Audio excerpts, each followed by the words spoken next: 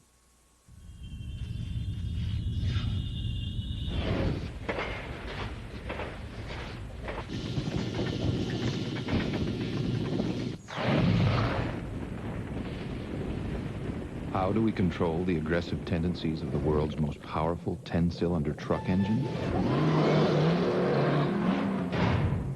We keep it behind bars. Now get $1,000 to $2,000 cash allowance or low APR on Dodge Ram. At BASF, we don't make the rain gear. We make it drier. We don't make the seat. We make it safer. We don't make the clothes. We make them cleaner. We don't make the bandage. We make it stick better. We don't make a lot of the products you buy. We make a lot of the products you buy better. BASF. The second season continues. It's do or die time in crucial round one. Who will be eliminated and who will move on? The division series continues tomorrow on ESPN. Some happy fans on what is a Sunday afternoon in Tokyo, Japan. The Predators leading the Penguins 1-0 at the end of one. Alongside Brian Engblom, I'm Jack Edwards. And once again, Brian, we saw Nashville pretty much having its way with the Pittsburgh team that supposedly is a lot more talented. I've been really impressed by Nashville. I think they've done a heck of a job. They won game one basically going away. I mean, they were solid in every facet of the game. They've really picked up where they were in game one. They haven't given Pittsburgh too many chances. They haven't been stupid, you know, and taking penalties and giving them momentum because they know how much firepower they have. So all in all, it's been Nashville all the way. Well, they have had that 5-on-3, but they also have had the benefit of this. And this is David Laguan's goal, the only goal so far in the game. But it's the Pittsburgh Penguins defense backing in. Look at the penetration in Nashville got there. That's what really made the difference. And Pittsburgh has done that on several occasions in this two games so far, or game in one period, I should say. You see the shots on goal and the scoring chances so far. But Pittsburgh cannot continue to back in like that and give good scoring chances to young kids like Laguan and Cliff Ronning in game one, who scored a terrific goal from almost exactly the same place. Jean-Sébastien Aubin not getting much support in avenues like that. There's a good look at David Laguan, great young prospect for the Nashville Predators. And Jaromir Jagr has not had too many chances to score. Nashville's done a nice job on him. He has a couple of things he can do to you, one of them being protect the puck extremely well with that big body and speed and drive wide. He has done that the most here, but he can't get to the front of the net. He gets drive to the back of the net, and the Nashville Predators have shut off the middle of the ice very well against him. So Nashville skating left to right, wearing the home white jerseys. Greg Johnson winning the draw away from Jagr. Straston fans in a clearing attempt with Jagr right on his back. Now Laakkonen on his own side of the red line. Flicks it forward, but it's off Johnson. Hrdina back to Laakkonen. Laakkonen trying to get away from Johnson. His pass for Hrdina doesn't connect, but it goes all the way in on Bokun. Straston's off the boards past Fitzgerald. It hits the side of the net on the way through, and it will be icing as Laakkonen has the touch-up. Well, Laguan told us that when he's playing against Stars, he tries not to get blown away by their presence.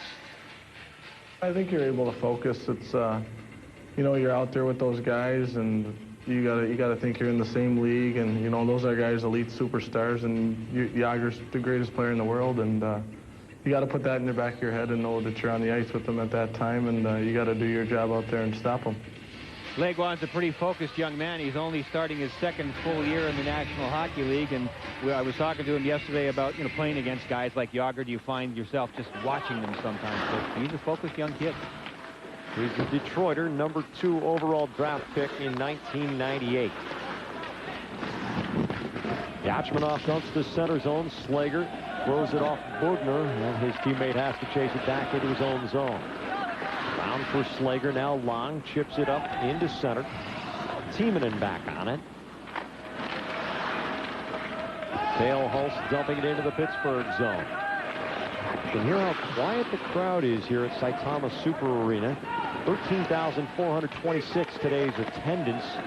The second largest crowd ever to see a hockey game in Japan, only to yesterday's 13,800. Total attendance 27,275 for the two-game series, and they see a couple of guys mixing it up. Yeah, the temper's flaring a little bit here. Scott Walker cruised right into a couple of guys. Cale Hulse, here's Yuri Slager. Slager's not about to get involved in too many fisticuffs. He's not really a fighter, but he has bigger reason than that. That left hand, he had a surgical procedure done to it to scrape away some calcium. He hurt it last year down the stretch and in the playoffs. He fell on it once, and then he got slashed on it once as well, too. So he's had a problem with it, and I don't think we're going to see him on the power play much in these games. I know I didn't notice him much in game one or so far in the first period, because I don't think he can, he's not at 100% strength as far as shooting. This guy can shoot bombs, but he's still recovering with that left hand. Bob Bugner has gone to the box for roughing. So just 1:08 into the second period. Nashville has a chance to add to its lead if it can click on the power play. Ivan Holinka's team has played without a lot of spark, frankly. We expected the Penguins to have a little bit more jump in their step. They have been content to dipsy-doodle and stick handle around the perimeter when they're in the offensive zone, and they haven't applied the body too much to the Nashville Predators, who look increasingly comfortable with every shift. An interesting matchup to take a look at here on this power play. Randy Robitaille was the puck right now, playing the point on the power play. He's a center iceman. He's on the same side as Jágr. If Jágr gets a chance shorthanded, you know he's going to go to his side. Ronning back to Berehowski, return to Ronning, top of the right wing circle. Berehowski stops the bounce through the drive, goes all the way through. Berehowski tipping it down for Robitaille. He absorbs the Roosevelt dying, comes out to Berehowski. He throws it in around behind the goal. It's Valasevic. Valasevic sidesteps Lakinen's hit.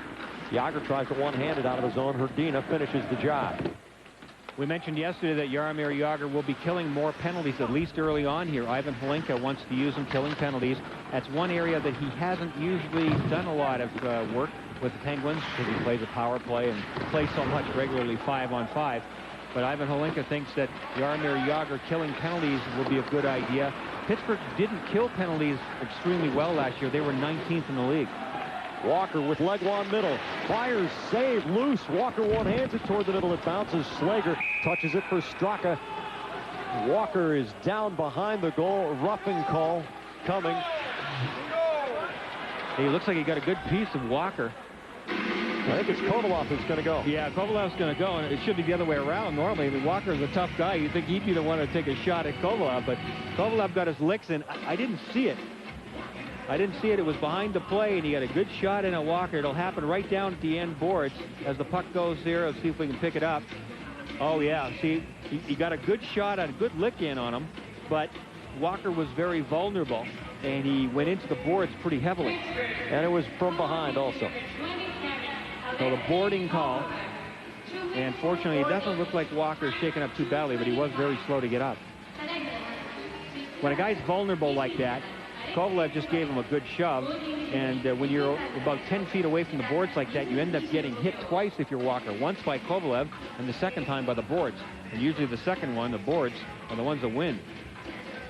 Walker's got only 33 goals lifetime. 2 of them have come here in Japan. He might have a career in front of him when his NHL days are over. You bet. He loves this place.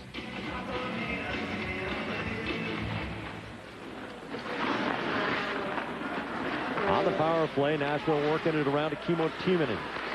Down low to Legloire. Legloire looking middle. It bounces over the stick of Peltonen and comes past Klassen, who chases it back. Klassen, an undrafted free agent out of Merrimack College.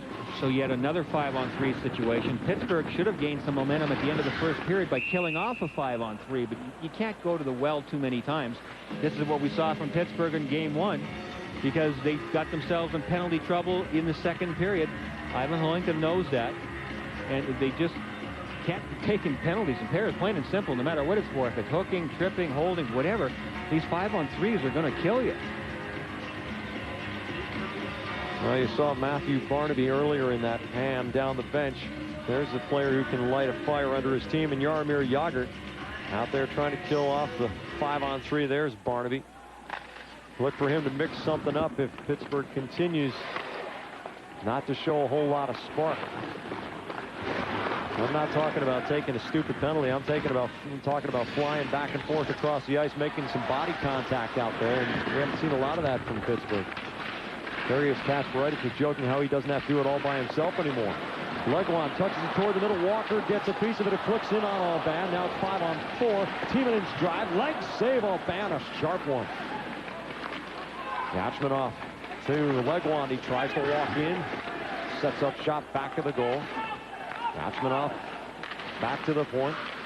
Gets it back. Yachmanov's drive. Kasparaitis down to block it with his ribs, and that one hurt. But he's back up. Tiemann sliding it across to Klassen, back to Tiemann. Now Yachmanov goes past Legwand. Hrdina backhands it all the way down the river. Yachmanov tried to improvise something there, and Pittsburgh just sniffed it out and did a good job there. Yachmanov just lost any speed he had and sort of fell into the hands of the Pittsburgh Penguins defenders there. Ronning loses to Laakkonen, who dumps it back to the center circle. Barahowski going cross ice and now getting the return pass from Balasevic. Less than 20 seconds to go in the penalty kill. And Pittsburgh, which could have gotten a boost from killing off a 5-on-3, is on the verge of doing it again. But the question is, will they apply this potential break in the momentum? Long turns, fires it down the ice, and that will kill it off as Kovalov's on his feet and now on the ice. We're at even strength. Craig Miller's pass all the way forward to Balasevic, a two-line pass.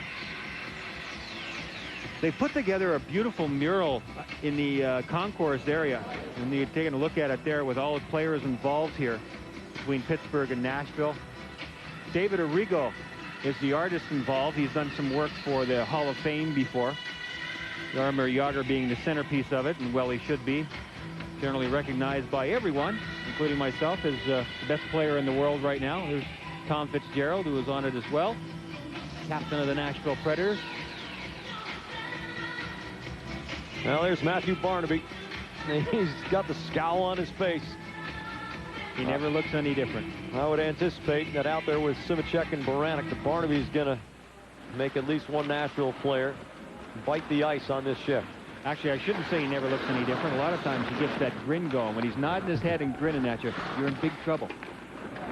Hartnell back to Holder. Sends it across to Miller, who dumps in. Klassen absorbs the hit. That's Simicek on the back check. Now Baranek to Simicek. Barnaby breaking on the far side. Here's Baranek racing up through center zone, picking up speed, gets off the shot. It's wide. Long rebound. Hartnell, the rookie, dumps it out to center. Klassen chasing down Slager. He headmans the puck to Simicek, to Baranek. It comes off of a skate. Peltonen getting it away. Slager picks it up. Throws it ahead to Baranek. He's got Barnaby a half step offside. Matthew Barnaby wants to be a little bit of a different player this year. He said he thinks over the last couple of years he maybe lost focus a little bit, trying to prove how tough he is every single shift. A couple of years ago, he scored 19 goals with the Buffalo Sabres, and since then, in the last 3 years, he's got 23 goals total. And you see his numbers from last year. He can do better than that. So he thinks he wants to try. He's going to be playing a little more right wing this year. He feels he's more effective on the right wing. He played left wing, right wing last year with Pittsburgh, a little bit of both. On the right wing, he feels he can attack better. On the left wing, he said, I'm pretty much just a dump and chase guy. But look for Barnaby to try and put on a few more moves. You know what? For a guy who's known as a tough guy, he does have some pretty good hands. This is going to go for icing as Rossaball is back to touch it. Just finishing up with Barnaby. His ice time dwindled to an average of 12 minutes 38 seconds per game last year. And his motto for this year, he says, is fewer fights, more red lights. But he can still be effective in bringing the physical game and bringing that little edge of nastiness. You know, you mentioned Kevin Constantine earlier, the departed Pittsburgh coach. Great contrast between his style and Hlinka, especially in practice. Yeah. That's true. I mean, they have a different focus. Although Ivan Hlinka has talked about the speed and the flow that he wants his team to have. But he's no fool. He knows that the team has to be gritty and has to have good board work and those things. And I'm sure that's exactly what he was reinforcing after game one. They haven't shown it yet. Here's Jagr getting off a shot. It goes far side, stick side. Pass Jagr against Hulk, with Hrdina helping out to get it to Jagr. He wheels through the circle. The backhand pass pops up into center zone. Roosevelt chases it down in his own end. That was typical of what's happened to Yager and the Penguins a lot. Yager trying to find some room or a seam through the middle. Everything just shut off in the middle of the ice there, and Yager tried to force a pass through the middle, ended up coming out over the blue line. This is a matinee, an afternoon game. It's 2:20 in the afternoon as we come your way live from Tokyo. Legwand is offside coming out of the zone. The world's largest city, 28.5 million people live here, and a few thousand are on hand to watch this game. It opens automatically. It reverses automatically when it encounters an obstacle. It closes automatically. Who has the first power hatch ever offered in a minivan? It's automatic. Dodge Grand Caravan, the best minivan ever. The all-new Dodge Caravan. Different. This fall, the scariest movie of all time returns to theaters with footage you've never seen before. It was an excellent day for an exorcism.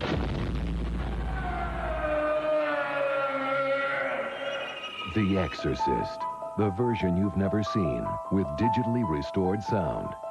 Rated R, now playing select cities, starts Friday, October 13th everywhere. Our flight's delayed. Oh, come on. Collect. Yo, hey, kid. Dial 1-800-COLLECT and you'll save Mom at least $1 or $2. Save $1 or $2? Oh, she'll love that. Only if she likes saving money. Don't forget. Forget? For a collect call, dial 1-800-COLLECT. I have 5 words for you. You're cute. You're coming with us. What's going on? Woohoo! Wow! Let's ride. 1-800-COLLECT. Save $1 or $2. Mario Lemieux still has a lot of fans here. He sure does, doesn't he? There have been a lot of signs, a lot of jerseys for Mario. Not forgotten as a player, certainly. Now the owner of the Pittsburgh Penguins. We are coming your way live from Japan. We understand that our feed is being picked up in England, where they are mourning their 1-0 loss to Germany at the closer at Wembley Stadium on Saturday, but we hope you're enjoying the hockey. There's Mario sitting up in the box. He's directly behind us. He always had tremendous presence as a player. There's charisma that just oozes out of him. Nothing has changed as an owner. I've been really struck by what an effect he has on people, even at very high levels of business, not just because of what he accomplished on the ice. When Mario walks into a room, there's a presence that comes with him. Very few people have that, Jack. Mario's got it in spades. And also very interesting how he remembers having been a player, and as an owner, he's not a guy who's in the locker room a lot. No. He really has that kind of a presence where you know he's there, but he's not in your face. Yeah. Straka racing up ice. He's got Kovalov on the right. Dumps it all the way around. Kovalov trying to kick it free along with Lon. Kovalov has it. Pass doesn't connect with Slager, and on the carom, it's Walker. Walker hits Legwand in stride. Yachmanov was onside. Legwand's drive. Alabama makes the save. And the pen's clear with Carlos Strastens chasing it down. Strastens from Latvia. Leaves it in the corner for Yachmanov. Now Kovalov in the corner. Along with Straka. Strastens gets in their face. They continue to jam on the boards. It's Kovalov. We're going to get a tripping call on Legwand as he came in and took it out from underneath Robert Long. Well, the fans here have been terrific. They're enjoying it immensely, and among them all is Satomi Agawa, Miss Universe 1999. Obviously a local celebrity. Trying to hide from our camera. Get the coat, get the coat. I don't want him to see me. Now they see her. Now she's up on the Jumbotron. This is Yuko. She's loving it. Ashizawa on the left, who was the runner-up. The fans recognizing him here and recognize David Lakeon in the penalty box. 2 minutes for tripping. Pittsburgh's got to get something going here. The game has lost its tempo here in the second period. Pittsburgh would like to be the team, as I said earlier, that can control that tempo because they ebb and flow a lot. They haven't slowed very much, though, in this game. Now's the time with the power play. Let's see how much the Penguins try to penetrate the slot. Nashville has let him dipsy-doodle with the puck all the way around the perimeter for these 2 games, this game and a half so far. Stepping right in front, Simicek, but it gets blocked down. And the Preds clear. Billy Peltonen, excuse me, not Peltonen, it was Timonen. Wrong fin. Laid down in front of the net and did a terrific job. But Nashville really does a good job with their sticks. They get their sticks in the passing lanes every time. And then Timonen just took away everything by laying down right in front of his goaltender. Here's Jágr, top of the right wing circle, stick handling close, gets the shot off. Vokoun bricks up the front of the goal. Stay tuned tonight after our game for NHL Tonight. Dave Rebson and Barry Melrose burning the midnight oil and then some. Get you caught up on all of tonight's scores and highlights, plus news from around the NHL. NHL Tonight, following our contest right here on ESPN2.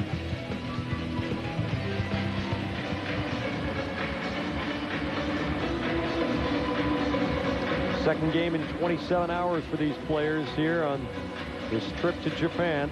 Both teams will get 3 full days off after they return to the United States, and then each will play 3 consecutive home games. There will be a chance for each of these teams to regain their bearings, but it's going to be rugged because they cross the international date line at one of those weird days that lasts about 36 hours where you actually fly backward in time, and then they have to...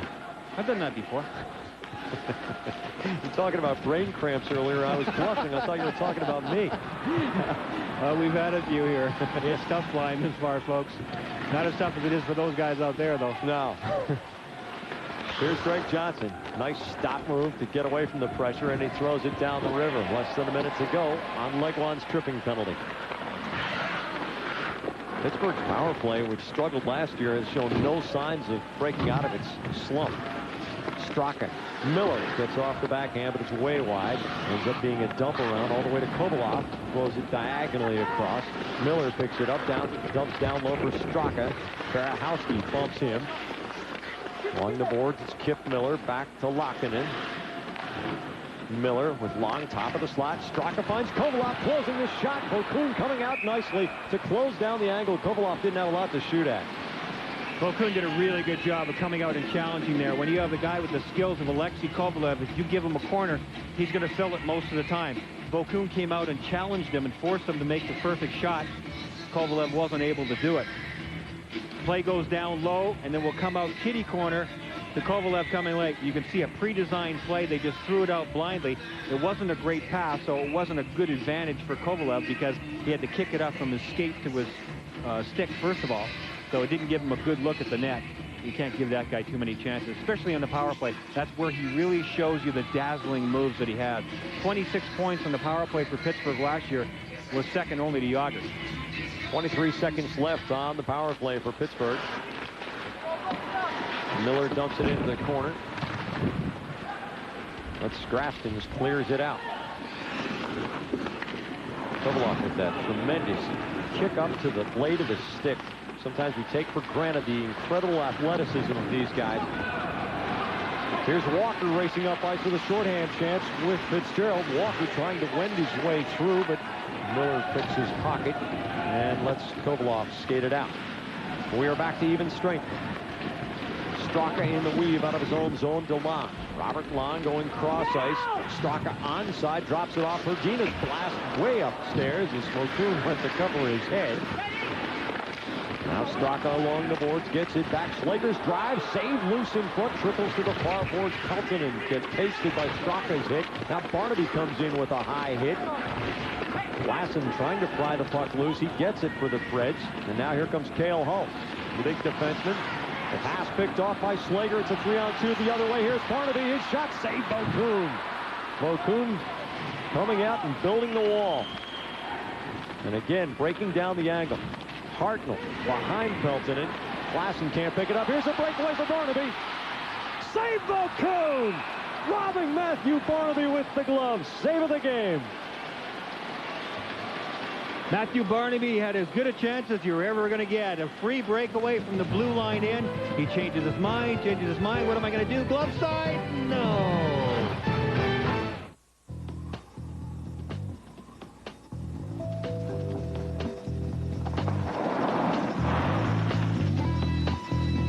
You need some help? Yeah. Just put it in neutral. The new Chevy Tracker LT. Now with a powerful V6 engine, it thinks big. Make sure your parking brake's off. Chevy Tracker, like a rock.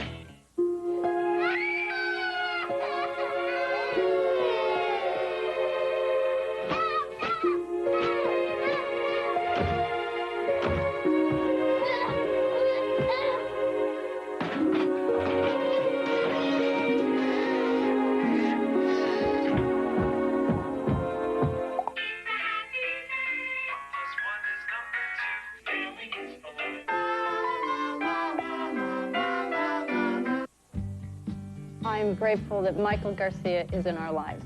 State Farm, Mike Garcia speaking. We had a house fire, house burned. That was a tough day. They didn't treat us as a policy holder, they treated us as a neighbor, as a friend. I gave him a check right away. We went from there to putting the pieces back together.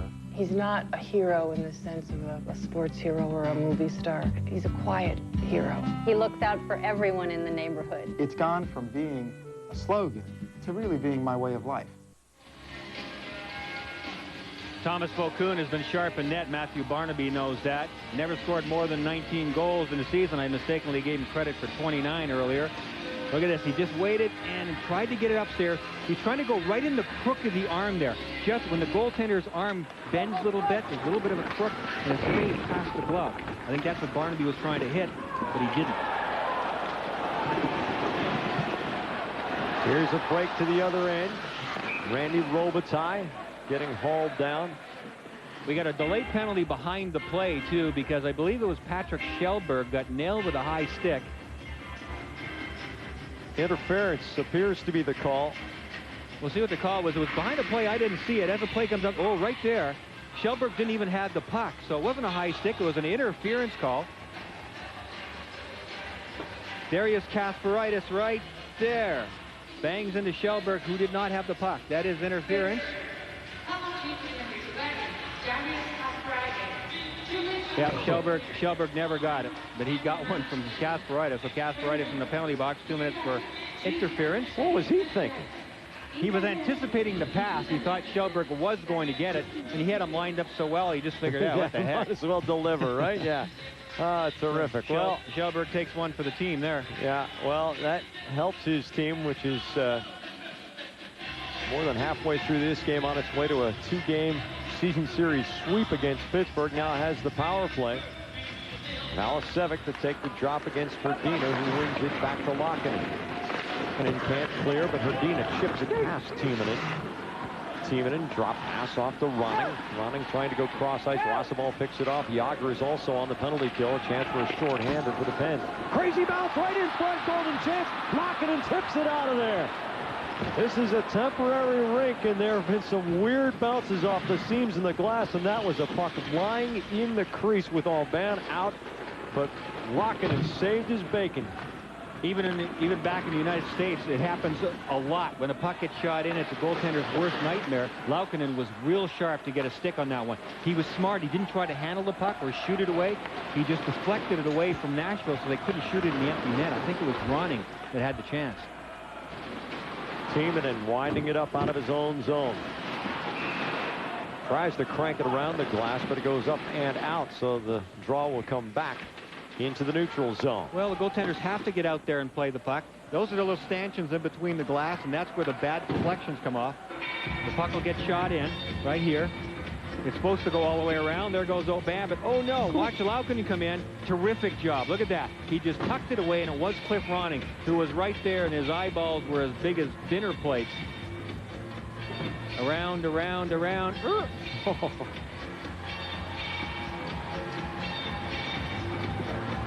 Nice job by Yanni Laukkanen there. Have to be aware all the time. You never know where the puck's going to come out sometimes. You know what? Come to think of it, Pittsburgh is a building that happens fairly often. For whatever reason, I don't know. It just goes off the stanchions in the glass. It doesn't always flow around very well in Pittsburgh. Maybe Laukkanen's seen enough of that already to be ready for it. Ashmanoff takes it away from Straka. Now here comes Legwand. He has the goal today. Dumping into the corner. Yachmanov chasing after it, but Bugner is there first. Can't clear the zone. It's the rookie Klassen sending it down low for Walker. Walker trying to feed it through to Legwand, but Kovalov putting on the moves. Here comes Alexei Kovalov. The shift still has it. Klassen taking him down. Yachmanov coming back the other way. Walker, Yachmanov, Legwand over the line, pulling up, absorbing the hit. Ian Moran takes the centering pass and throws it off the glass. Kovalov turns, flips it past Morozov. Timonen with it in his own zone for Nashville. Timonen, pestered by Morozov, loses control of the puck. It comes to Melikar, who hasn't seen a lot of action tonight. Melikar dumping it in. Straston's on it for the Predators. Now Walker sidesteps Morozov's check. Walker coming out the center zone. On the go has Valasevic, and also Johnson in the middle. Gives it to Johnson down low. Tips it past Melikar. Bumps Valasevic, who then goes into Alban, but Alban maintaining his footing. And Pittsburgh clears it in after we go to full strength, so it is an icing call.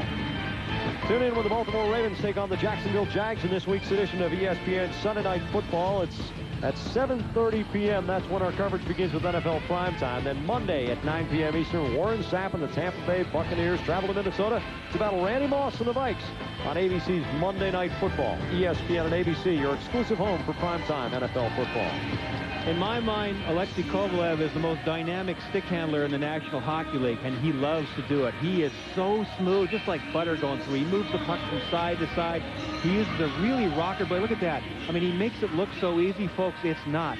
He uses a real rocker blade, the bottom of his blade. Only a little bit of the blade is on the ice at a time, and he moves the puck from heel to toe and from side to side. Man, it's great to watch. Here's Baranek. Snapping across ice for Barnaby, who had a great chance earlier this period. Now takes the wrist shot. Top of the slot, goes all the way through to the backboards. Barnaby circling out around the perimeter, still with it. Matthew Barnaby goes past Valasevic. Now Miller gets picked off. And finally the thread's clear. You know what? Pittsburgh needs a little more hunt for the net. They need somebody to grab it and go to the net instead of around the periphery. Barnaby's angry at missing that penalty shot at the breakaway from the blue line in, and he's trying to drive to the net now. Simicek gets it in front for Baranek. Backhander just wide. Simicek on the loose puck in the corner. Good shift for this five-man unit for Pittsburgh. A little more fire than we've seen from the pen. Valasevic dumping it around. Then it comes back to Baranek. Baranek tipping it up forward for Simicek. Simicek, the stop move against Barahowski. It comes back out to the neutral zone, and now Rossiball chases it down in his own end. Loses on the Robitaille check. Shelberg now chasing after Rossiball. Headmans it to Yager. Yager ahead for Barnaby. Barnaby gets ridden off the play by Straston. Yager setting up back of the goal. Shelberg all over him. Yager. What strength to hang on to the puck. Rossiball's wrister through a screen. I'm not sure if O'Kuhn ever saw that one. Centering pass looking for Yager. It hits Hrdina on the way through. Rossiball chasing it down. The Pens looking better since that shift by Barnaby's line. Yeah, that's where it started. Kip Miller tried to thread that one through to Yager. If it gets to his stick, it's a slam dunk, no problem. O'Kuhn snuffs it out here. Yager a little bit frustrated, but there are signs of hope. The Pens down just by one with 5:41 to go in the second in Japan. And our Craftmatic Model 2 adjustable bed is so relaxing. It may even temporarily provide relief from my low back pain, Harry. Yet it costs up to 56% less than a quality flatbed. I adjust my head and feet and fall right to sleep. Call toll-free to get free information by mail about the Craftmatic Model 2 adjustable bed. This wonderful bed adjusts to hundreds of relaxing positions, offers optional warm, soothing heat, and relaxing built-in massage, yet costs up to 56% less than these quality flatbeds. Up to 56% less. Don't pay more to remain flat. Call toll-free and get complete free facts by mail about the adjustable bed that costs up to 56% less. Call to get Craftmatic's free catalog right away. There's absolutely no obligation. Call toll-free 1-800-344-8300. That's 1-800-344-8300 toll-free. 1-800-344-8300. Every day, AmeriDebt helps more people with money problems. My credit card debt was outrageous.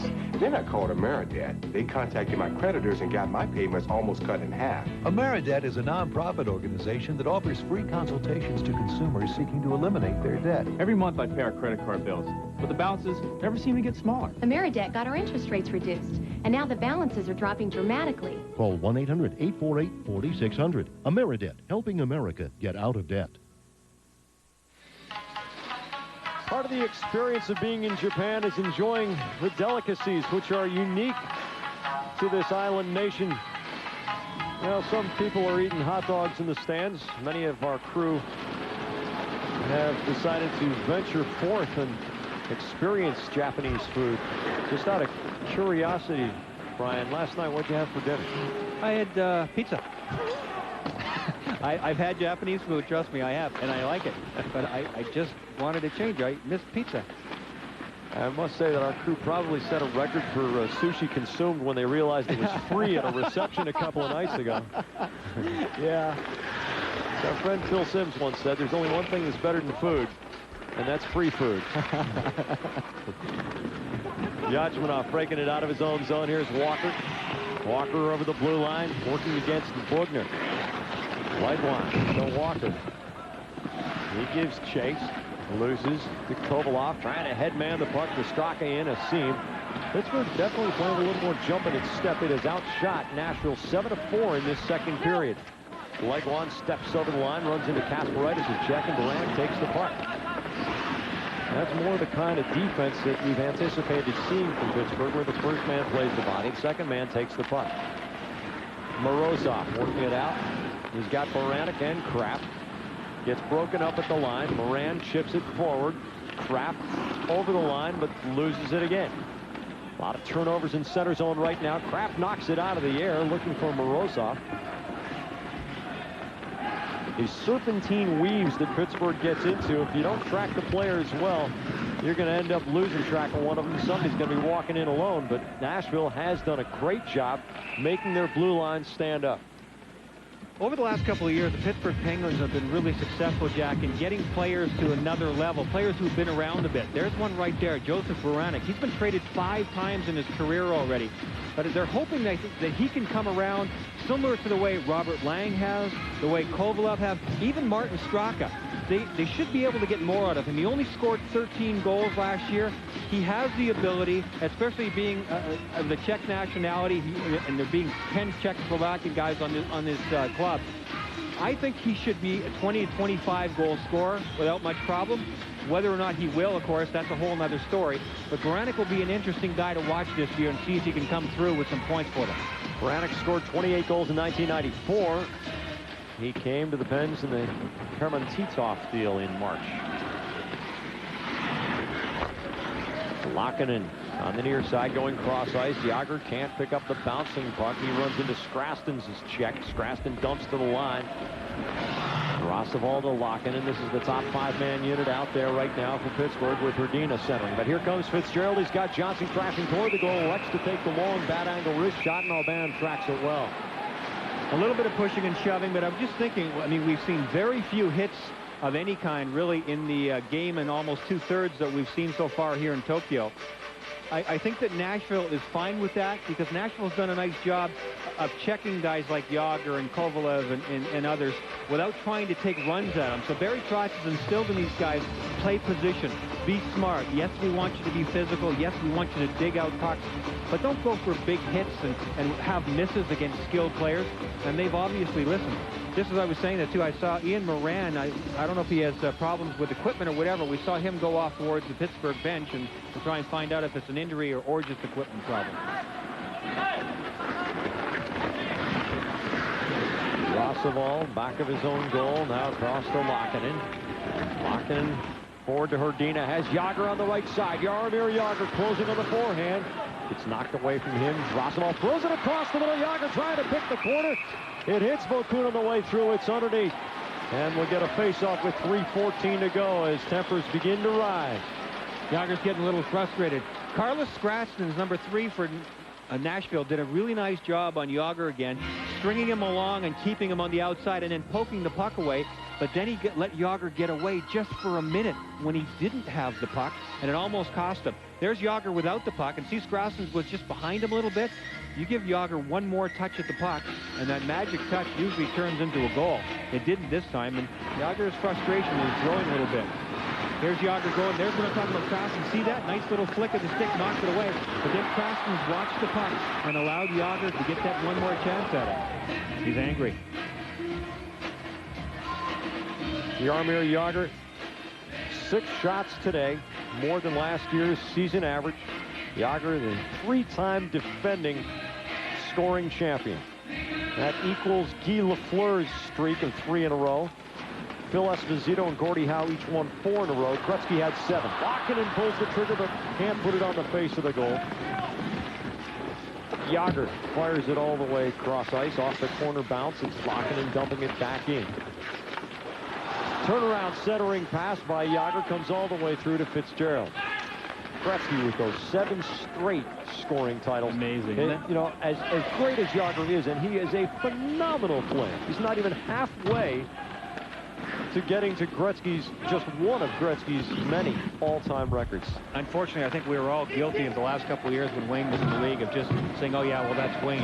His numbers were so mind-boggling, we just accepted them. I think now we reflect on them a little bit better than when he was still playing in the league. Yeah, those echoes are going to reverberate for a couple of generations. Well, after we're long gone, people are going to look at those numbers and just say, how did that guy do that? Along the boards, the Pens showing a little bit of scrap here. Kovalov digging it into the middle for Long. Long can't knock the squirrely puck down.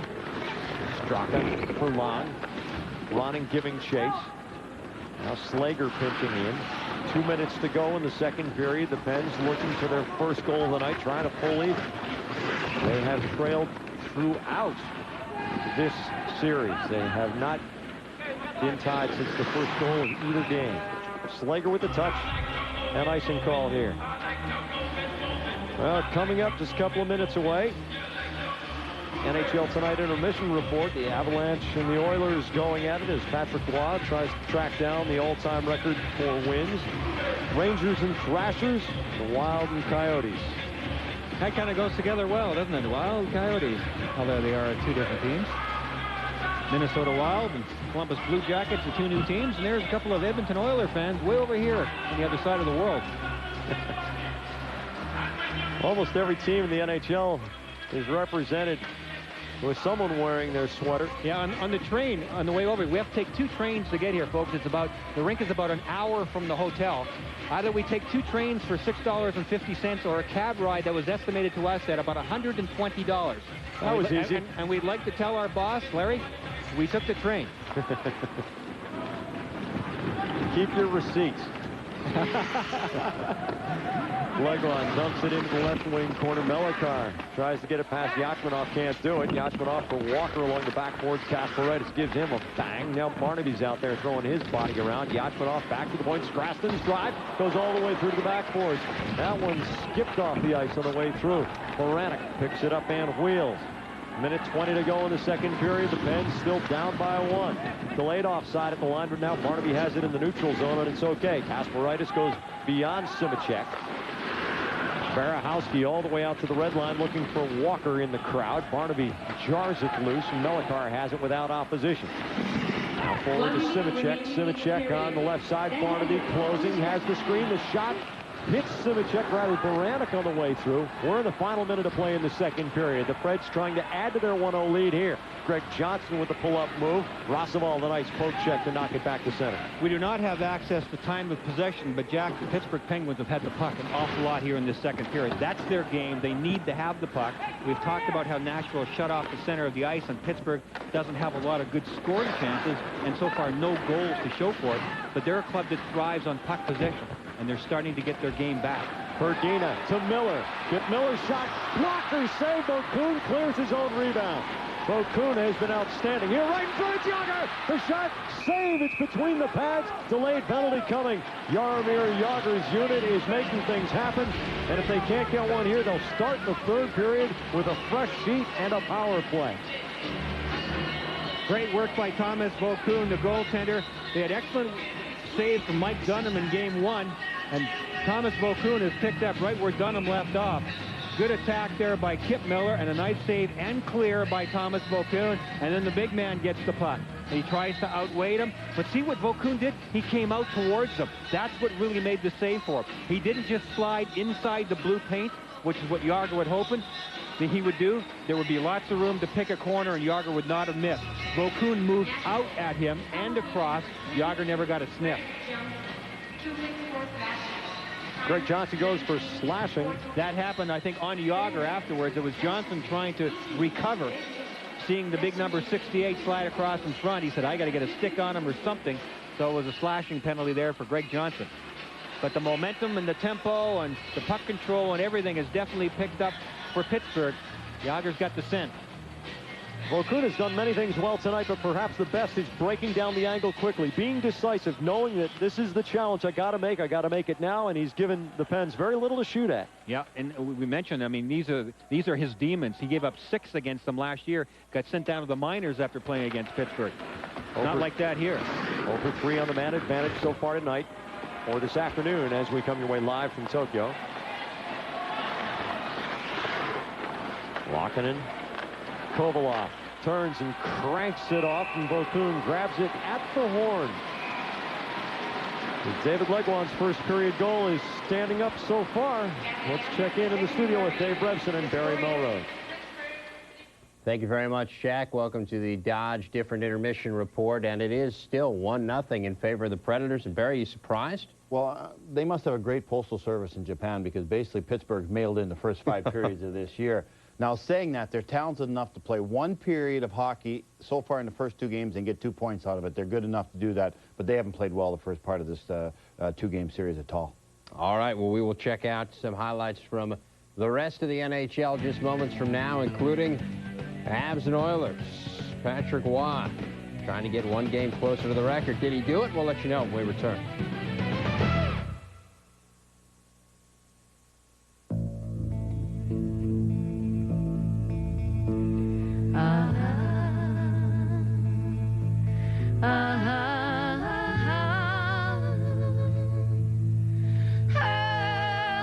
Nearly 750,000 remarkable individuals serving their country.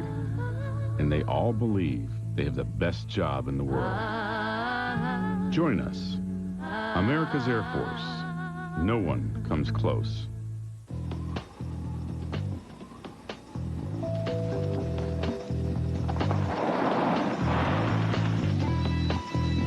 You need some help? Yeah. Just put it in neutral. The new Chevy Tracker LT. Now with a powerful V6 engine. It thinks big. Make sure your parking brake's off. Chevy Tracker. Like a rock. Whatever you want, it's yours. You may have made a deal with the devil. Cheers, darling. I want to be smart and good looking. You got it. He's so handsome. Would you like to taste the stars? But now... I have to give you my soul? Exactly. Whole deal is off. Nuh-uh. He's breaking the rules. Throw him in a lockup. Psychiatric evaluation. It's her! She's the devil! What you in for, brother? Eternity. Ooh. Brendan Fraser, Elizabeth Hurley. You've been naughty. Maybe a good spanking's in order. Bedazzled. Rated PG-13. October 20th. I watch the ripples change the size, but never leave the stream. In today's net economy, companies are struggling to change, struggling with the complexities of e-business, with making intranets, extranets, and the internet work together across any platform around the world. Well, now it can all work together as one net.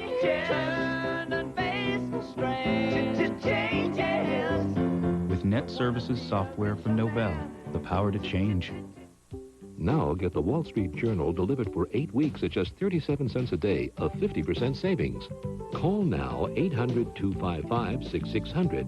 That's 800-255-6600 for the Wall Street Journal.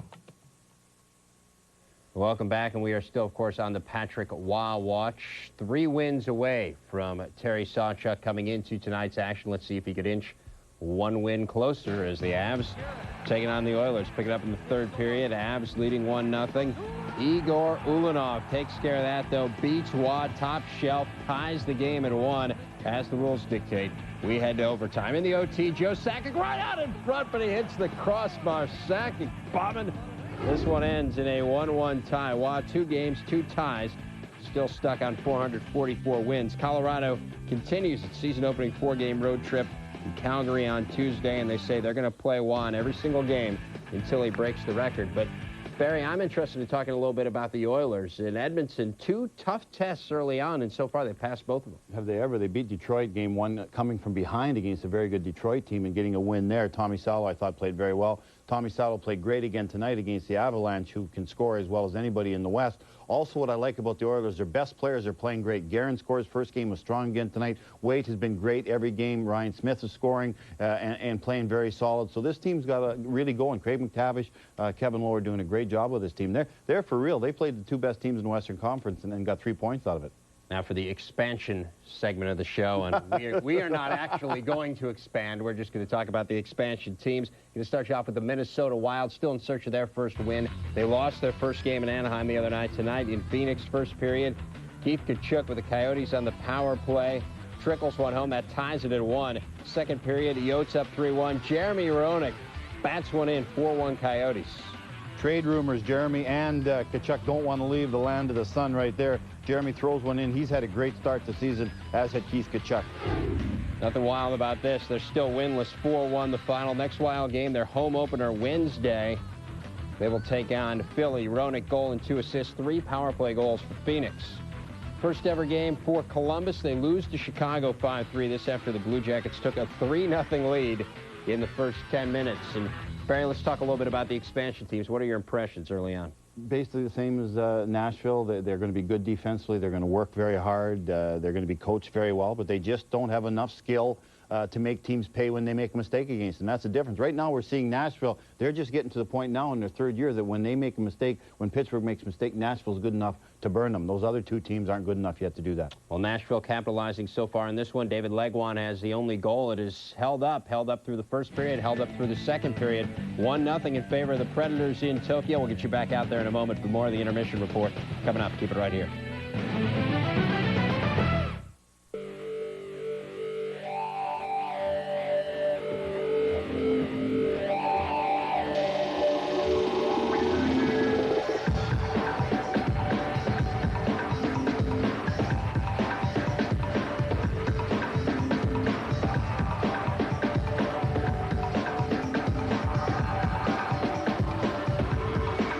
Get together with SkyTel. Buy the new T900 and get a $50 rebate.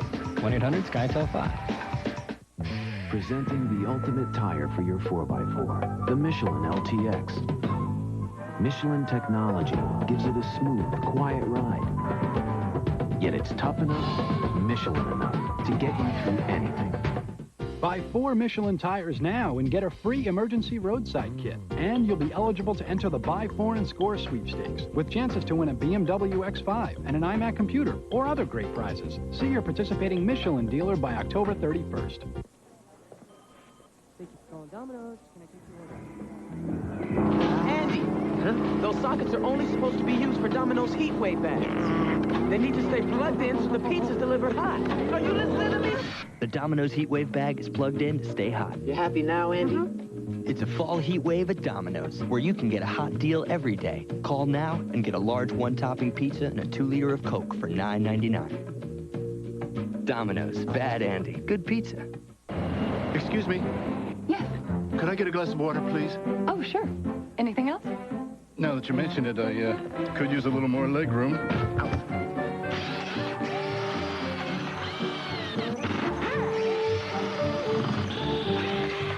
At American Airlines, we're removing coach seats from every plane. How's that? To give you what you really want. More room. Good. On American, coach has more class. Excuse me. College football fans, get in on the action with ESPN Game Plan only on pay-per-view. Order now and get up to 10 games each Saturday. ESPN Game Plan, maximum college football. To order, call your cable company. DirecTV at 1-800-GET-SPORTS or Dish Network at 1-800-333-DISH. Welcome back, Dave Revson, Barry Melrose. Rangers and Thrashers, big story, of course, for New York. The return of Mark Messier, the captain, after a 3-year hiatus, and trying to get the Rangers back to the playoffs after a 3-year hiatus, although that's a long way away. First period, Rangers 2-man advantage, and they take advantage of it. Valerie Kaminsky beating Damian Rhodes. Rangers up 1-0 on Kaminsky's first of the year. They win it 2-1. Thrashers 0 for 6 on the power play. Atlanta's won just one of its last 21 home games. Bruins and the Flyers, we pick it up in the third already, 4-1 Bs. They're on the power play. Joe Thornton hanging out in front of the net, and that's a good place to be. Second goal of the night. Bruins up 5-1. They win it by that score. Byron Defoe, 27 saves before leaving with a pulled ham. He said afterwards it was no big deal.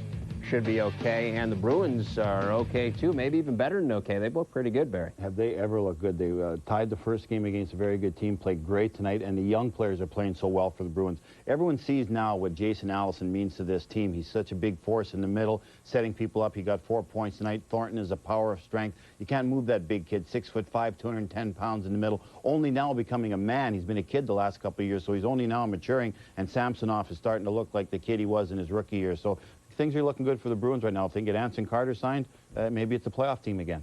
We'll check out some other scores now as we roll on in the first weekend of the NHL season. The Leafs 2-0 over the Canadiens. Cujo 26 saves.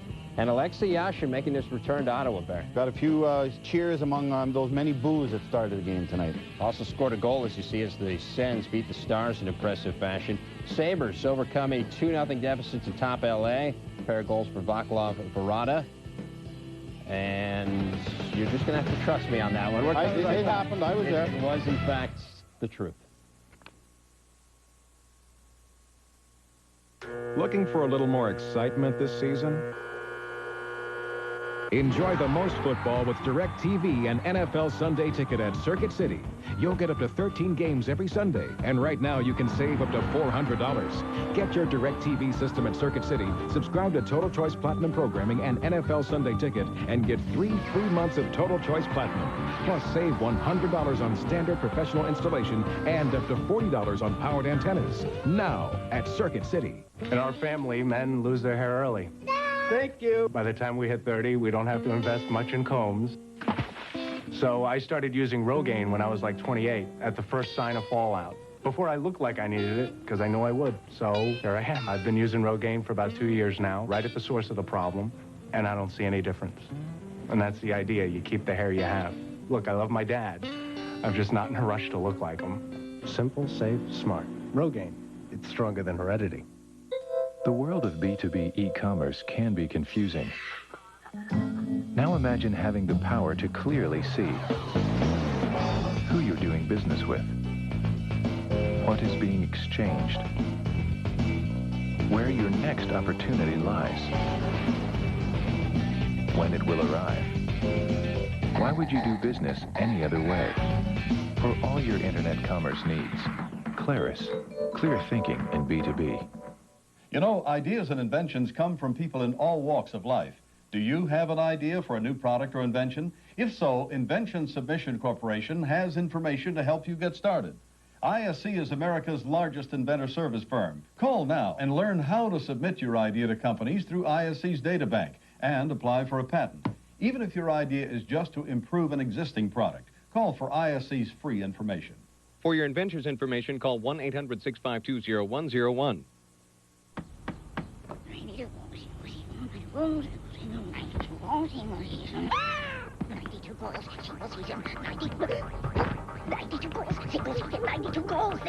ESPN's 2-Minute Drill, Mondays and Thursdays at 7.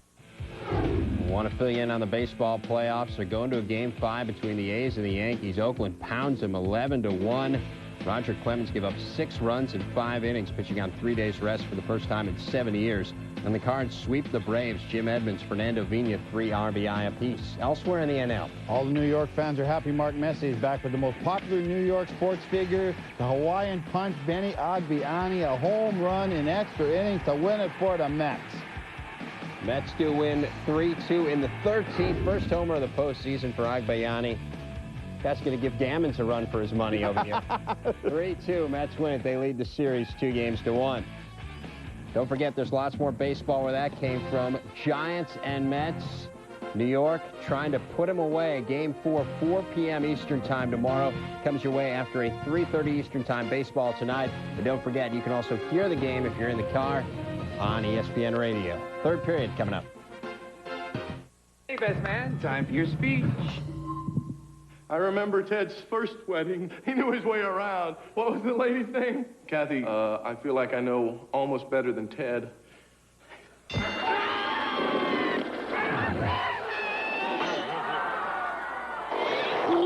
The Don't be a victim of bitter beer. Drink Keystone, America's never bitter beer. Always a great taste, never a bitter face. Thank you. Whoa. And thank you. Keystone, always smooth, never bitter. It wasn't a huge fire. Yet there's a child who won't sleep in her own bed tonight. And parents who may not sleep well for weeks. Fortunately, they have a State Farm agent and the help of the world's largest claims network. And no one has more experts handling more claims quickly and fairly. That's our good neighbor promise. So they'll rest a little easier a lot sooner than they thought. So good to be home. The end. Wasn't that a good story, Trixie? 3DO. Victory! Our boys came through in the end and returned home heroes to all onlooking admirers. Zoe, if you had to do it all over again, would you? Hi, boys. Only if I could bring those bazookas with me. Introducing Army Man World War. Land, sea, air. The war continues on the ground, in planes, and on ships. For PlayStation game console, rated T for teen. Army Man World War. Land, sea, air. Good to go. Now, with one of these Nokia mobile phones, you can play 3Play just about anywhere. At the country club, dining al fresco, going to the beach. 3Play from ESPN.com. It's free. It's sports. Give me the briefcase. It's money.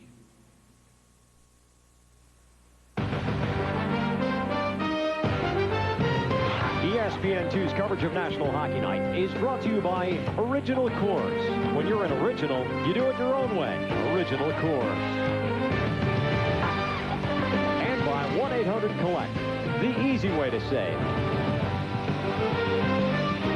Welcome back to our live coverage from Tokyo, Japan, where it is tomorrow afternoon already. If you're watching us in the States, alongside Brian Engblom, I'm Jack Edwards. Brian, great line by Barry Melrose in between periods, lauding Japan for its great postal service because he figured Pittsburgh must have mailed it in for the first two games. But I think I detected a heartbeat in the last 5 minutes of the second period. Yeah, I think so. Pittsburgh started to come on.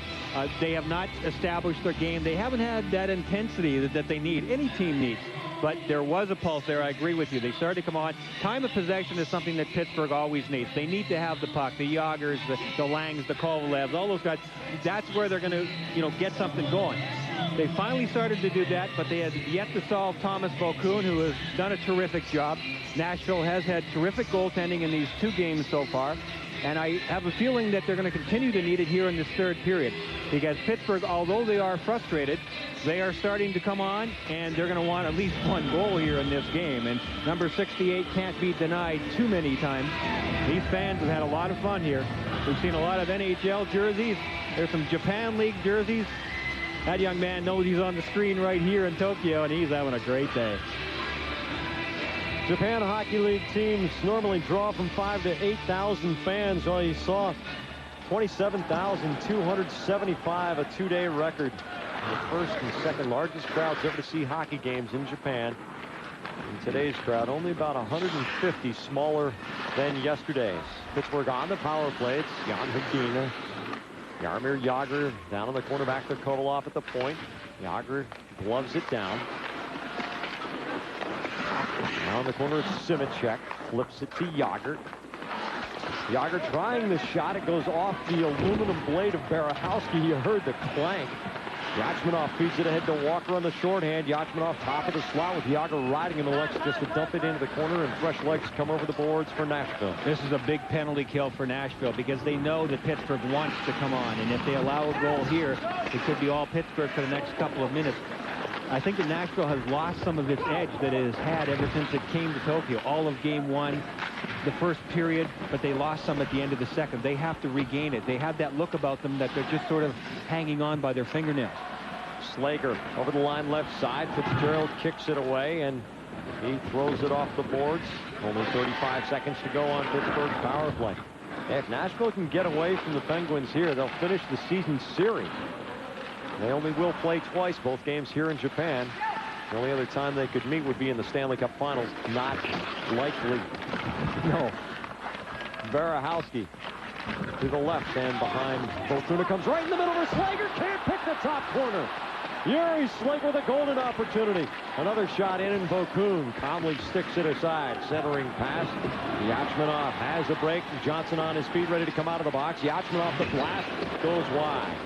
Oh, Yuri Slager couldn't pick the top corner against Vokoun. Vokoun again came out of his goal, but Slager had a clean chance. Exactly, and again, that is the key. You're exactly right, Jack.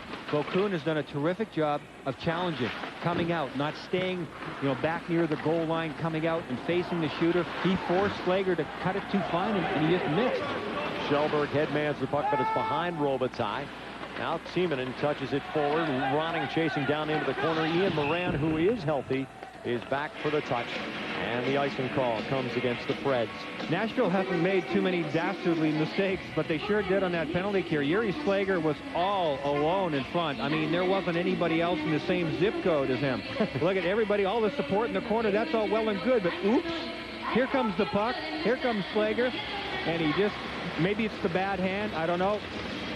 But he tried to go to the far side and couldn't quite get it cranked around enough. We mentioned that the left hand of Yuri Slager had some calcium deposits scraped off of it. Whether that affected him, I don't know, but he missed. Moran at the point takes the shot. Vokoun scrambles and clears the loose dribbler.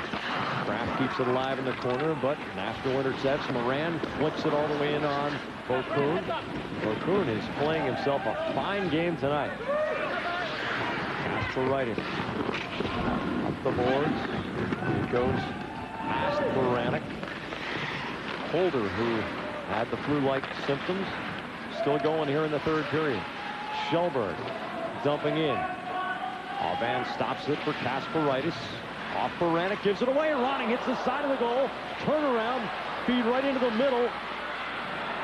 Schellberg can't kick it to his stick, and Kasparaitis takes it away. Kasparaitis did a really good job right in front of the net there, because they were trying for a quick bang-bang play. Nashville was, with Ronning right in front of the net, and Kasparaitis, as they go back and touch up, it'll be icing against Pittsburgh. But Pittsburgh dodged a bullet there. Cliff Ronning was right on the doorstep, and Kasparaitis just put his stick right down hard on top of Ronning's stick, and Ronning just couldn't take the shot. Here's the flurry. Ronning with the initial shot, which was great. Now watch Ronning go to the front of the net right there. Kasparaitis did the chop right across the top of the stick of Ronning. You'll get a better look at it here. Watch Ronning go to the net right there. That's a goal if Ronning's stick is free. Kasparaitis did a nice job there. Craig Johnson to take the drop against Verdina. It goes to the boards. Scrastons backhands it through the slot. Johnson getting a piece of it. Oct.07 trying to shove it into the middle. Verdina intercepts. Verdina stepping around Johnson. Still has the puck. Turns the left side of Aubin. Here comes Jan Verdina. Stick handling through center zone. It's Kip Miller with a drive. Save Vokoun. 20 feet high on the rebound off the save. It's a 3-on-2 coming back the other way. Fitzgerald trying to feed Balasevic. Yager takes it away. Throws it toward the other end. Barahowski intercepting and Fitzgerald dumping. Nashville gets a line change. Yager on the right side. Cross past Miller. Walker dumps it in behind Aubin. Rossovall for Slager. Walker on the forecheck, giving Slager trouble. Dumps him down. And also the referee goes down. And the puck goes up into the grandstands. Pittsburgh has not had a lot of opportunities where they've had time and space. Kip Miller had one in his last shift. A nice cross-ice pass, or excuse me, feed up the side. And Miller, look at him, time and room. He measured it. He cranked the shot. And look at Vokoun's positioning again. Terrific job by the goaltender, coming out well above the paint. Here's Miller. He sees it, drops the head. I'm just going to slam this thing. Looked like he was trying to go 5-hole on him between the pads. But nice job there by Vokoun. He comes out and just takes away everything. Scoring chances so far slightly in favor of the Pittsburgh Penguins. This game being carried live by the Wow Wow Network in Japan. Let's listen to their play-by-play. 出してきたシュート。またこれはポストか。今はスティックで受けましたね。5本ですかね。スティックですかね。はい。ストラカがいいパスしたんですけどもね。ほとんど空いてなかったですね。コバレフとストラカがややちょっと重なってしまいました。あ、コバレフシュート。ストラカがゴール前に待ち構えています。さあゴール前空いてますよ。はい。今ストラカとファンブルしましたかね。ナッシュビルの方も集中しないといけないですね。今、守りがちょっと大きくなって、スロット開けてましたね。やっとこれフリーになった。スペースができている。今、ベンチから出てきた選手がこうやってチャンスのポジションについてしまうってことがあるんですよね。If you're channel surfing in the middle of the night and you just happened upon us right there, you're thinking, man, my ears don't work anymore. That was Japanese play-by-play from the Wow Wow Network here in Japan. This is ESPN2's live coverage of the second of the two-game series as the NHL comes halfway around the world. Alongside Brian Engblom, I'm Jack Edwards. That's terrific to listen to. I love it. And we were having some fun there. And again, we welcome the fans who are listening in from Great Britain as this game goes all the way around the world.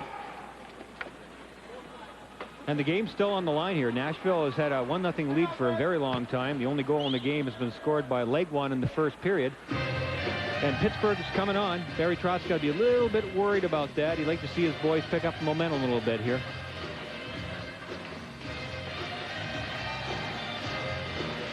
There's David Legwand, the goal scorer. Kasparidis' drive is a flutter, and it goes all the way through. We're going to get a tripping call coming up. Craig Miller taking the legs out from underneath Morozov, and now Kasparidis goes down after the play as the 18-year-old rookie Hartnell sets down the veteran Kasparidis, announcing his arrival. Well, hopefully the referees didn't see that, because if Nashville ends up 2 men short, they've got a huge problem. It looks like they're only going to get nailed for the 1 penalty tripping on Miller. That was down by the net, but Hartnell is rather lucky there because Kasparidis may have been yipping at him. Here's the penalty that was called. Hartnell got into it with Kasparidis out by the blue line, and then Kasparidis tried to take a little bit of a dive. Oh, right. More than incidental contact, but Hartnell was willing to push and shove with the experienced guy. But Hartnell has to be careful because Kasparidis has been around the block. Look at him. He's smiling. I tried. We could have had a 5-on-3 there. And with a 1-goal deficit, Pittsburgh could pick that up pretty quickly. Hartnell a little bit fortunate there. He didn't get nailed. Kasparidis in his 9th NHL season, and they can see the feed up on the Jumbotron.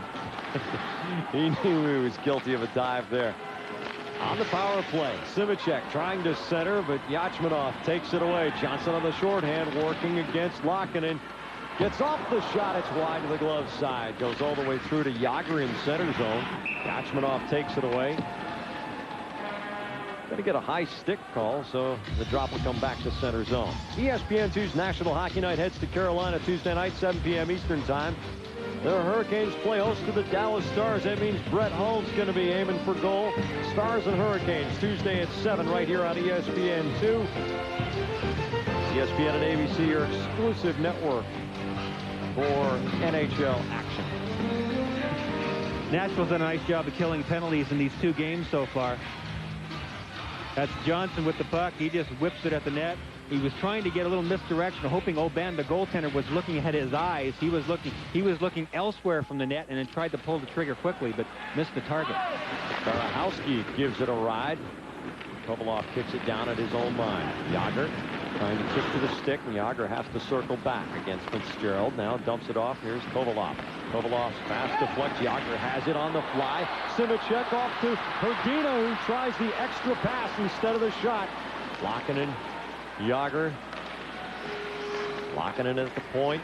Jágr shifting down into the corner. Simicek back to Jágr, closing in the circle. A shot goes off Strastens, who takes it off the body. Hrdina looking for Simicek. Starahowski picks his pocket, and Balasevic sends it down the ice. Nashville dodged another bullet. Boy, some great passing there by the Penguins on that last sequence, but they couldn't cash in.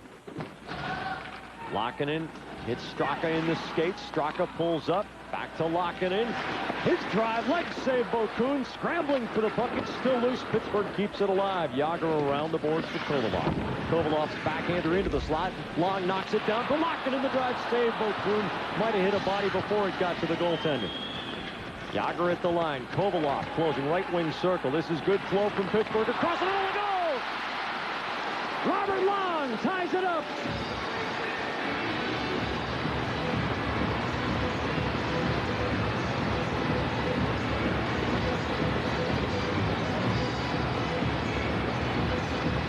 That was a long time coming for the Pittsburgh Penguins. Some pretty fancy passing we've seen throughout this power play finally pays off. It'll be a diagonal pass right there, right across the top of the goal crease, and right onto the tape of Robert Lang. Terrific work here by Kovalev. The magician with the puck, fakes inside, in between a couple of feet, right through Cale House's feet. And what did Craig Miller think? I shouldn't have taken this penalty. 1-1. Well, the pulse is quickening now. Robert Long, his 73rd career goal. He had 23 last year for the Pens. Nashville ices it. Now Pittsburgh has its quarry, and it wants to go for the kill.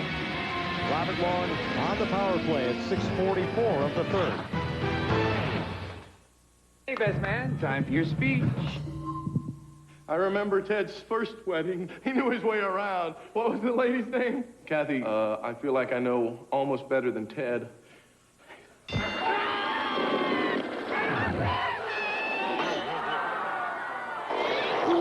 Don't be a victim of bitter beer. Drink Keystone, America's never bitter beer. Always a great taste, never a bitter face. Thank you. Whoa. And thank you. Keystone, always smooth, never bitter. Our flight's delayed. Oh, come on. Collect. Hey, kid, dial 1-800-COLLECT and you'll save Mom at least $1 or $2. $1 or $2? She'll love that. You're cute. You're coming with us. 1-800-COLLECT.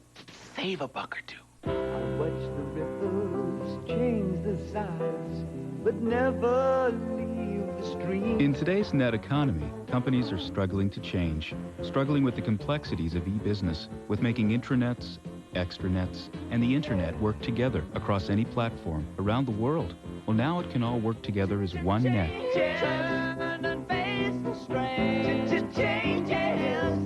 With Net Services software from Novell, the power to change.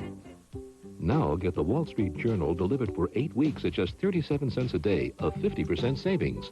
Call now 800-255-6600. That's 800-255-6600 for the Wall Street Journal.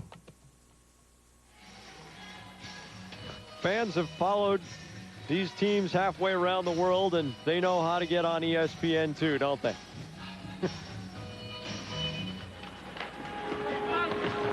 On the drop, it's Craig Miller who would like to atone for having taken the penalty, which enabled Robert Long to tie the game moments ago. Peltonen absorbing the check and winning the puck. On the far side is Kraft trying to dig it free, and here comes Barnaby charging forward. Barnaby against Holder. Holder holds him off. They go into the corner. Legwine up ahead. Slager taking it away. Check it, it's Kasparaitis. Now Barnaby circling back at his own line. Pittsburgh gaining confidence, but here's the giveaway. Walker's drive deflects through to the corner. Kasparaitis picks it up. Moran back at his own goal. Moran's sorry about that, Jack. Moran's fortunate that he got a piece of that one. That was a big shot from Walker, who had penetration.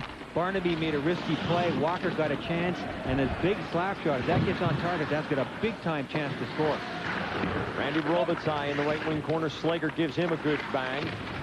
Much more body checking from Pittsburgh in this second and now third period than we had seen in the previous 4. Here comes Morozov onside on the 3-on-2. Long pulls the trigger on the short side shot. Glove save Vokoun. He couldn't snuff it. Long robbed on the doorstep. Vokoun scrambling for the puck. It's underneath. Morozov made a really nice play from behind the net. A quick back pass of the puck out the same side that the puck came in from to Robert Lang. And Robert Lang, who just scored the goal to tie it up for Pittsburgh, almost had the go-ahead goal on his next shift. Looks like we might get some penalties in the offing here, too. A lot of pushing and shoving after all, and it was Morozov from Pittsburgh who will go to the penalty box. Let's take a look again. Here's the quick back pass. Nice play, smart play by Morozov. Now look at Robert Lang. He tries to outweight Vokoun, then I think he tried to go underneath him before Vokoun got all the way down. There's a good look at the back pass. Terrific play by Morozov. And a nice job by Vokoun. His first job is to protect that near side post. But then obviously he's got to shut down everything, top and bottom. Tough for the goaltender to do, but he did it. And after the fact, Morozov took a penalty. High sticking at 8:23 of the third. And so Nashville gets the gift of going on the power play. Don't forget, as we've mentioned several times in this series, that Jaromir Jagr is out there killing penalties for Ivan Hlinka. Log on to ESPN.com and NHL.com for NHL Gamecast. Get live scoring, shot charts, current in-game stats. It's the best way to follow the action of every NHL game. NHL Gamecast, your online source for hockey. Log on now. Well, we got a 1-1 hockey game, and now it's a 4-on-4 situation because Berehowski has now been assessed a penalty for the Nashville Predators. So that again goes along, I think, with the altercation in front of the net after that great scoring chance by Lang. So 4-on-4 means extra room for players like Jaromir Jagr, and he'll like that. Hrdina to take an important draw here against Greg Johnson. To the right of Vokoun. Winning it back, but it comes outside, and Michael Rossival has to track it down. Cross ice to Jani Laakkonen. Back to Rossival. Pittsburgh drops back, surveys the ice, and there is Jagr lurking forward. He lets the carom go through to Hrdina. Hrdina back to Jagr. Jagr on the right wing boards, wheeling away from Timonen. Rossival down into the corner. Jagr picks it up. Wheel shot. Save Vokoun. Laakkonen charging in from the point. Johnson scrambling after him. Laakkonen has the puck. Jagr wheeling. Trying to get away. Now it's Rossival. Hrdina. Rossival's one-timer goes all the way through. Vokoun on the deflection. Might have gotten a piece of it. Jagr, top of the circle. Still has it sticked away by Hulse. And Johnson finally takes it out over the line. Johnson goes down after taking a stick check. The referee's arms stay down. Well, that was a pretty interesting check by Jaromir Jagr, who actually sort of threw down Johnson. He just sort of stripped him of the puck. Went behind him, used one arm to sort of pull him one way and slap the puck the other. Johnson went down. No penalty. Give away! But Legwand can't spot the puck. Couldn't even get off the shot. Walker to Legwand along the boards. Legwand wheeling, gets off the forehand. It hits Slager. Bounces to Walker. Walker back to Legwand. Legwand trying the centering pass. Bounces through the slot. Kovalov turns it back. It's 2-on-3. Holder breaks it up with a poke check at the line. Billy Holder did a real nice job there. He got close to Straka because he knew Straka was the guy they wanted to get the puck to. So he got real close to him and swatted the puck away before Straka was ever able to get control of it. Pittsburgh out shooting Nashville 30-17 tonight. The Penguins with a lot more intensity as this game has gone on. Just in time, as it turns out. And it's 1-1. Cliff Ronning stick handles over the line. Shelberg shot, save on band. Shelberg chases the rebound. Getting worked over by Kovalov back of the goal, but showing his strength and hanging on to the puck. Now Kovalov takes it away. Slager trying to flick it out of the zone, but Robitaille deflects it down. Here comes Ronning, stick handling in traffic. Oh, is he quick. Ronning turns, fires it, hits Slager. Kovalov on the puck. Kovalov with a little bit of time, has Morozov breaking toward him. Now one hands it up to Bugner. Bugner, his pass goes behind Kraft, and now it gets flicked around by Timonen. Nashville wants a line change. At least it gets a new defensive pair out there. Robitaille on the forecheck with Shelberg. Shelberg for Ronning. Ronning puts on another shift. A little water bug that he is, dumps it back into the corner. It goes past Robitaille, right in front for Shelberg. So we're going to get perhaps an interference call here. It's a holding call. So it looks as if Nashville's going on the power play. We're tied 1-1 with 8:44 to go. It's here, waiting for you. Inside is unlimited strength and power. It builds confidence and reshapes your body. It can change everything. This is Bowflex, an entire gym in one easy-to-use machine. So powerful, it delivers over 60 health club quality exercises with up to 400. Real good chance here for the Nashville Predators to take a lead. They've got a power play. Milan Kraft, 2 minutes for holding.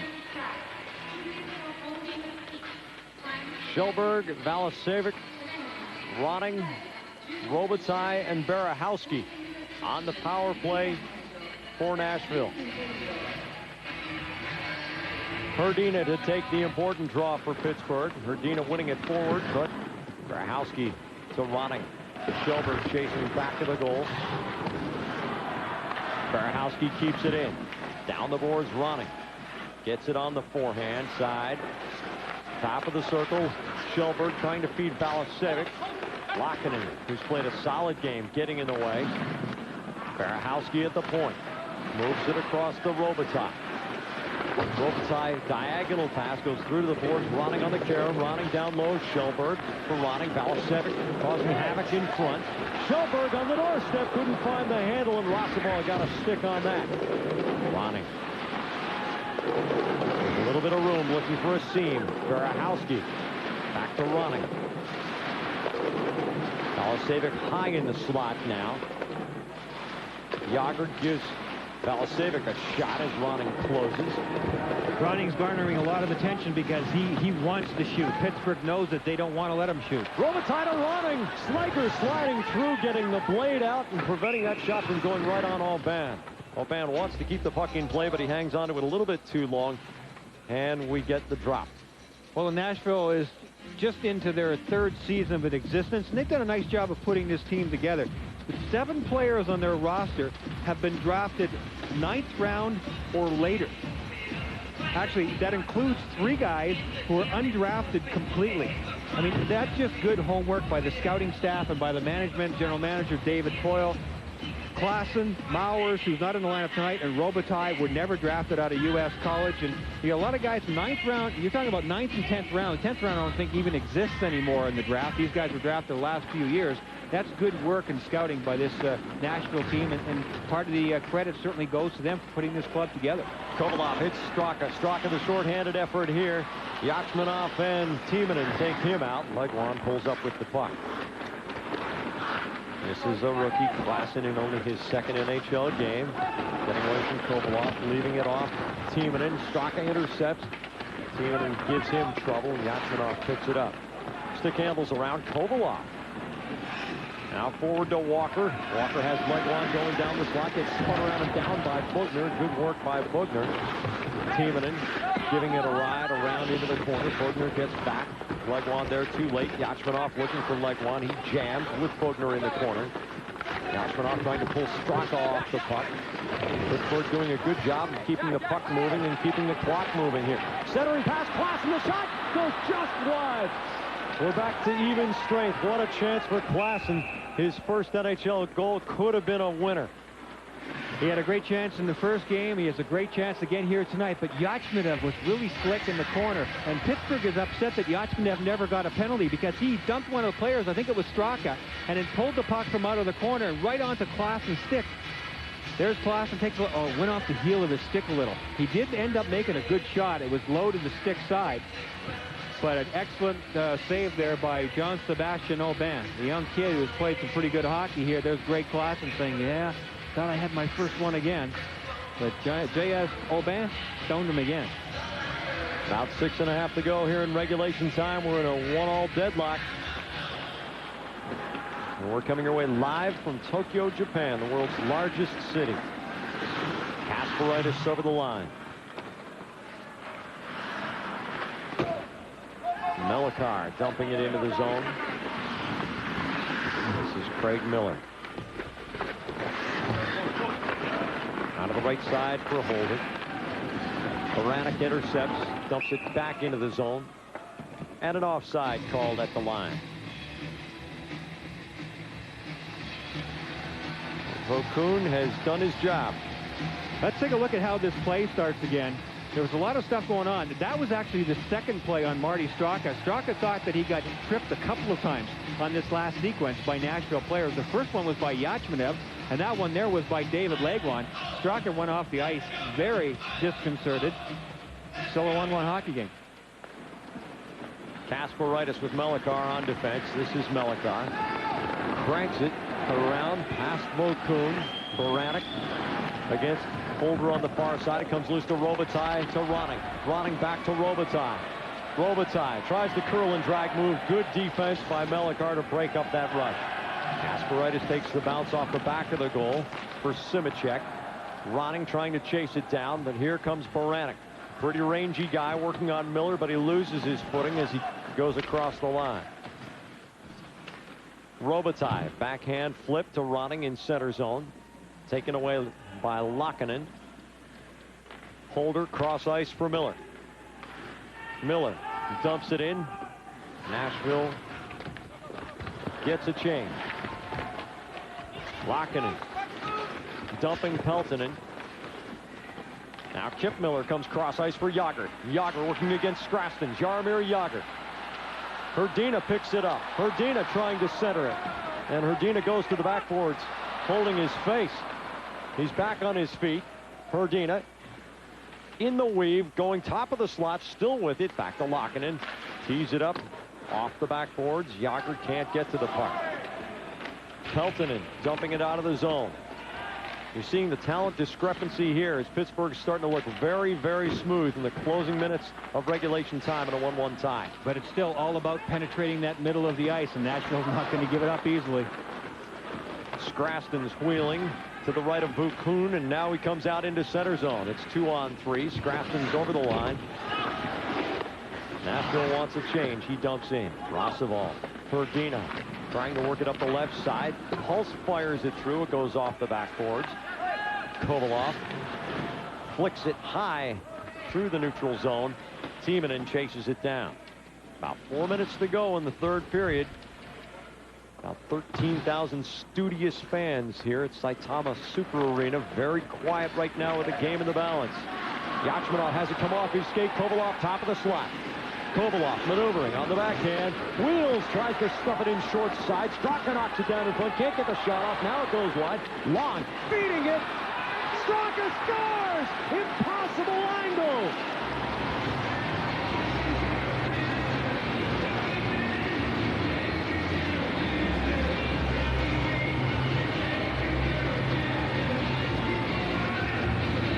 Unfortunate for Thomas Vokun, who has played so well here tonight. But the second time in this period that the Pittsburgh Penguins have tried a short side play, it has worked again. Straka gets one that sort of crawls up the leg of Thomas Vokun. It's Lang who will make the play behind the net. There, the puck goes in, and he short sides it back out the same way. Thomas Vokun gets over to the pipe with his foot, but not his knee. So there's a little bit of room between his leg and the pipe. Straka just threw it to the net, went off the side of Vokun's knee, and into the net. 2-1 Pittsburgh. Brian, so often in this series you have applauded the skill level of Kovalov, and Kovalov started that whole sequence with that sweeping move as he was dipping in. There was just no solution for Nashville. Nope, that's right. And Pittsburgh, their skill level, we've been talking about it. They've been coming on. They're starting to get a little bit more room. That was a little bit of a lucky goal, but hey, you have to throw it to the front of the net for it to go in. And I guess maybe the odds were that one of those had to go in for them. And in fact, I think that has been maybe the element lacking in the offensive thrust to the Pittsburgh Penguins in this series. A reluctance just to throw it in there and see what happens. It's 2-1 for the Pens. Now and get a free emergency roadside kit, and you'll be eligible to enter the Buy Foreign Score sweepstakes with chances to win a BMW X5 and an iMac computer or other great prizes. See your participating Michelin dealer by October 31st. Welcome back. Game 2 of the two-game series coming your way live from Tokyo, Japan, as the Pittsburgh Penguins for the first time in this two-game set lead the Nashville Predators, thanks to Martin Straka's goal. Now Simicek with Miller wrapping him up. Simicek around the boards for Baranek. Baranek dumping it back in. Simicek with good range against Miller. Simicek scrapping forward. Here's Barnaby, speaking of scrap. Barnaby absorbing the punishment from Miller. Gets a little room right in front. Shot. Deflects along the line. It's underneath Vokun. I thought that was in, but that hit the pipe. The goal lamp went on briefly, but it was not a goal. 3 minutes to go in regulation time. Here is the Keystone Lights storyline. A goal for David Legwand to put Nashville up, but Lang came back on the power play at 6:44 of the third, and then Straka. And a Keystone replay is the Straka goal. Again, watch the puck go to the back of the net here, and then they short side it, meaning they throw it back out in front on the same side. And just some bad luck there for Thomas Vokoun, the goaltender. And smart play by Straka. Just get it to the front quick. He banked it in off the side of the knee of the goaltender, Thomas Vokoun.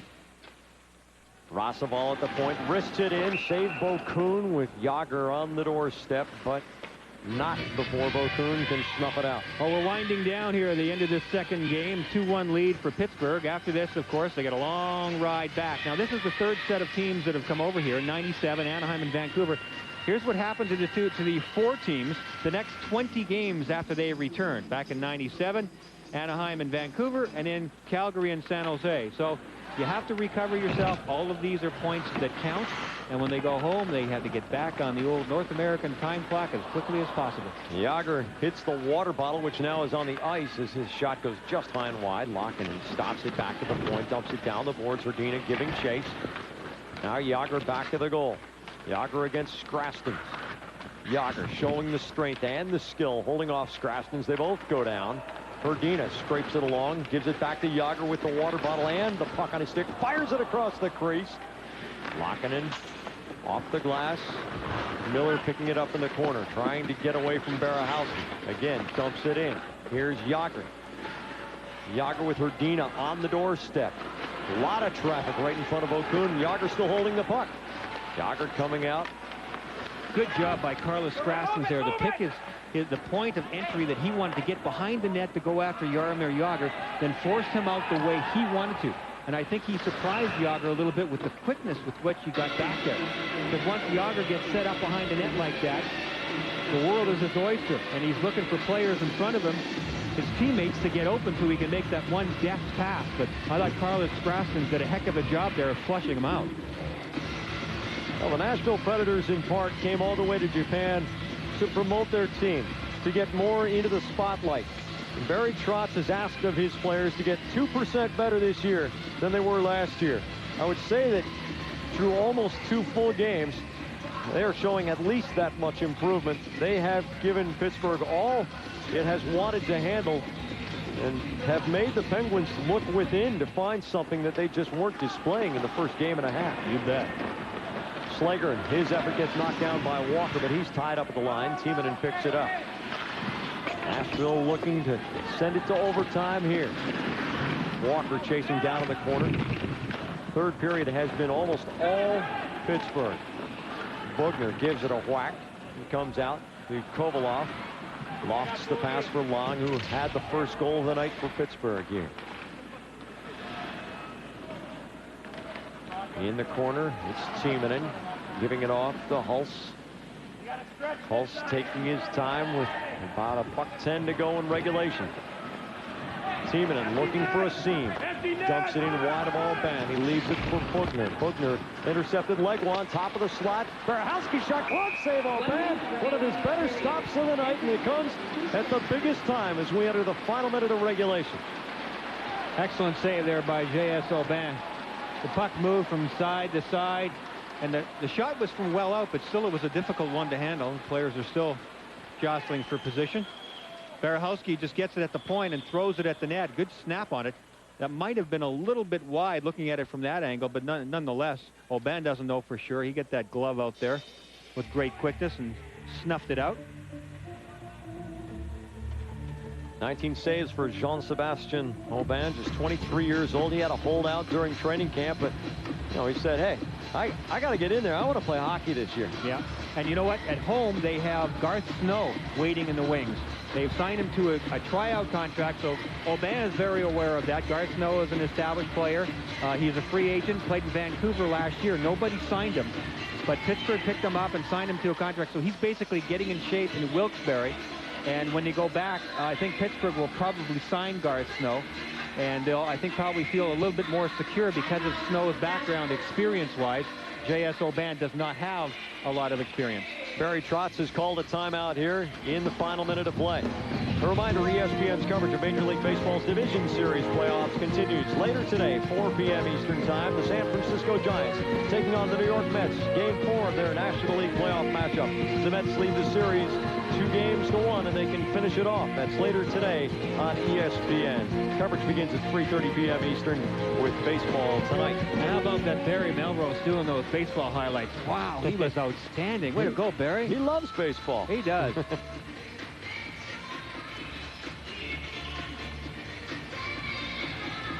Boys got to dig down here. Nashville Predators down 1. Face off in the zone. Minute to go. Face-offs become very important. And it's more than just the guy taking the draw. Everybody has to be in position. That's why they're conferring at different points on the ice right now. What do we do if we win? What do we do if we lose? What's the plan here? Vokun is out. So 6 skaters on 5 as Nashville has pulled the goalie.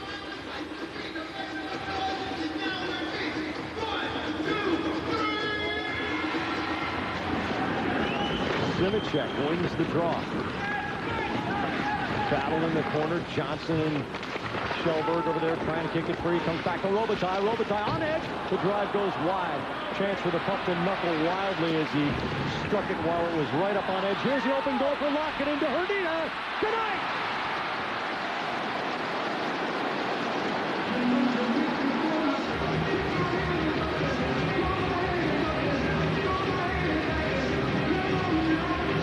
Good killer instinct by the Pittsburgh Penguins. Handled the puck well as it came off the wall. And Laukkanen made a very selfless play and a smart play because he was on his backhand.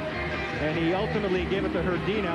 Here's Jágr, who will control the puck, throw into the middle. And then Laukkanen gets it, but he's not in a good position because he's got a man right in front of him. Herdina does not. Dishes it off to Herdina. There you can see the fallen Nashville player. That's why Laukkanen didn't have a good shot at the net. Dished it off to Jan Herdina, and he gets his 2nd goal of the season. Pittsburgh in control here in the dying seconds.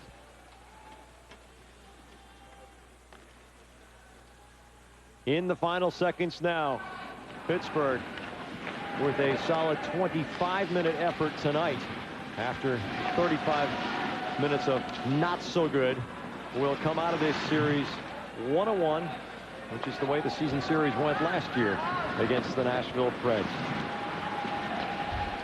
Peltonen with 10 seconds to go has Walker top of the slot. Peltonen puts the shift on Slager, throws it across the middle. Herdina knocks it out of there.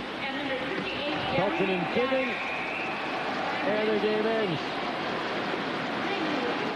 Martin Straka gets what proves to be the game winner at 16-16 to the 3rd period. 3 unanswered goals by the Pens in the 3rd. We'll be back to Tokyo to wrap up our live coverage of this Japan series in a minute. Elevator's out. If you have thinning hair, then this new booklet, by the way, I'm also a client. NHL Cool Shots is back. I'm with the media now. Don't start with me. Join Dan Moriarty and the whole Cool Shots gang as we go where no other cameras can go. Now this is awesome. Whether it's on the ice or off the ice, you'll see the NHL like you've never seen it before. Ready to go? Tune into ESPN every Wednesday at 5 Eastern and check your local listings for Fridays on ESPN2. To get any closer to the game, you have to play in the NHL. The Penguins with a 3-1 win. Martin Straka, 20 goals for the Pens last year, and he gets his first of the 2001 season. It proves to be the winner tonight, and he joins us. Well, Marty, it was kind of a long road tonight. You guys trying to establish your game. This Nashville club's been tough to play against for 2 straight games, hasn't it? Yeah, it is. I mean, they play well. They played well yesterday, and obviously today they play well too, and we came through and got a win. Your goal ended up being the winning goal, Marty. It was a quick play from behind the net. Did you actually see the opening, or were you just trying to throw it to the front? There was a little bit of room by his knee, wasn't there? Actually, before the game, we talked about we're going to try to pass the puck before the first post, so it was a kind of set it up play, and I know Langer's going to give me the pass. I just tried to get ready for the shot. Very quickly, after 2 straight games and 2 nights and traveling halfway around the world, how was the jet lag tonight? Oh, I mean, it wasn't so bad today. We got, 3 days before we start playing, and we feel pretty good today. Terrific. Thanks very much for being our guest. Congratulations. Yeah, thank you very much, guys. Martin Straka has his fans here in Japan, one of the best 2-way players in the NHL. The final score, Pittsburgh 3 and Nashville 1. A reminder, on Tuesday, Dallas at Carolina, 7 Eastern, 4 Pacific on ESPN2. NHL Tonight is coming up next on ESPN2. This has been a presentation of ESPN, the worldwide leader in sports. For more, log on to ESPN.com. It has been our joy to come your way from Tokyo. For Brian Engblom, I'm Jack Edwards. So long.